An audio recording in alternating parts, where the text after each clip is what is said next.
Hello friend, नमस्कार। आप सभी को उम्मीद करते हैं आप सब अच्छे हों। और आज मैं एक मुद्दा पे लेकर आया हूँ जिस पे अभी देखा जाए तो हम बिहारियों को हर बार प्रताड़ित किया जाता है और हर बार हीनता की भावना से देखा जाता है। क्योंकि कभी तमिलनाडु में बिहारियों को मारा जाता है, कभी महाराष्ट्र में मारा जाता है, तो कभी गुजरात में मारा जाता है। आखिर क्यों बिहारियों को ही मारा जाता है और हर बार बिहारियों को ही मारा जा रहा है? इसके पीछे मुझे जहाँ तक समझ आती है, इसके लिए हम बिहारी ही ये है जिम्मेवार। क्योंकि हमारे पास मजबूरियां हैं और उन मजबूरियों की वजह से उन हालात में जाकर वहाँ काम करते हैं जहाँ कभी करना ही नहीं चाहिए था। लेकिन दुर्भाग्य की बात यह है कि हमारे पूर्व मुख्यमंत्री नीतीश कुमार जी जिस बिहार को आगे लेकर चले थे, हमें लगा था कि वो हमें साथ लेकर चल रहे हैं, लेकिन नहीं। वो तो कुछ और था, कुछ और खेल था। और शायद इसीलिए कहा जाता है कि जो कुछ सामने दिख रहा है वही सब कुछ नहीं होता है, उसके पीछे भी बहुत कुछ होता है जिसे जानने की ज़रूरत है और समझने की ज़रूरत है।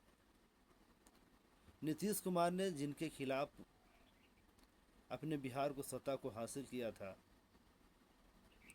उनके साथ मिलकर जो रंगरलियां मना रहे हैं, ये उसका ही नतीजा है कि आज लगातार 20 साल 25 सालों से हम लोग हर राज्य में प्रताड़ित हो रहे हैं, हर राज्य से गाली सुन रहे हैं और हर जगह बिहारियों को नीचा दृष्टिकोण से देखा जाता है और हीनता के दृष्टिकोण से देखा जाता है। क्योंकि हम बिहारी मजदूर हैं और इसके पीछे एक ही कारण है, वो है मजबूरियाँ। क्योंकि बिहार में रोज़गार के अवसर नहीं है और नीतीश कुमार से लोगों को उम्मीद जगा था कि जब वो विशेष राज्य का दर्जा दिलाएंगे तो शायद हम सबों को रोज़गार मिल सकेगा और हम अपने राज्य में अपने घर में काम कर सकेंगे।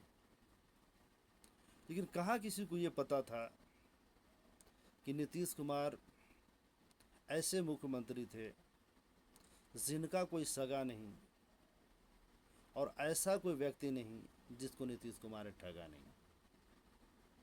और ये वाकया परफेक्ट सेट होता है नीतीश कुमार जी के साथ।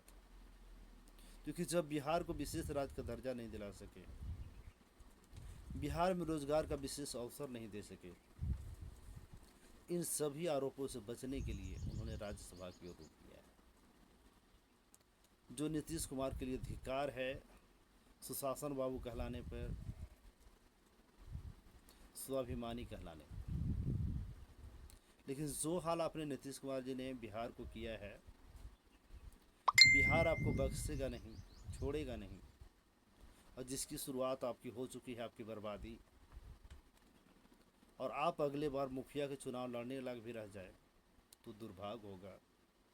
क्योंकि जो जिसके साथ करता है उससे बुरा उसके साथ होता है। और आपने हम बिहारियों के साथ, हम बिहारियों की भावनाओं के साथ खिलवाड़ किया है, जिसका परिणाम आपको मिलेगा और हमेशा मिलेगा। क्योंकि आप बिहार के सर्वाधिक समय रहने वाले मुख्यमंत्री बन चुके थे। आप चाहते तो बिहार के लिए बहुत कुछ कर सकते थे और बहुत कुछ करने की कोशिश कर सकते थे, लेकिन ये भला आपसे कोई कोई उम्मीद क्यों रखे? क्योंकि आपको तो सीट प्यारी थी, आपको कुर्सी प्यारी थी।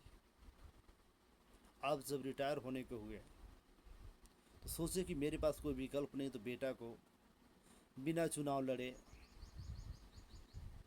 बिना किसी योग्यता के डायरेक्ट उप मुख्यमंत्री बनाकर प्रस्ताव रख दिया। तो क्या जो मुख्यमंत्री है वो मुख्यमंत्री हैं, ये सीटें रिजर्वेशन है, किसी की बपौती है, जब चाहे अपने संतानों को, जब चाहे अपने परिवार को सौंप देंगी और हमारे जनता आम मुख दर्शक बनकर आपका समर्थन करते रहेंगे। ज़रा आप भी विचार कीजिएगा और आपको लगता है तो लाइक कमेंट शेयर कीजिएगा और कोशिश कीजिएगा कि पोस्ट को ज़्यादा से ज़्यादा शेयर करें ताकि उस हर बिहारी तक पहुँचे जिसके साथ ऐसा हुआ है। तो आपको कैसा लगता है कमेंट करके ज़रूर बताएं। धन्यवाद।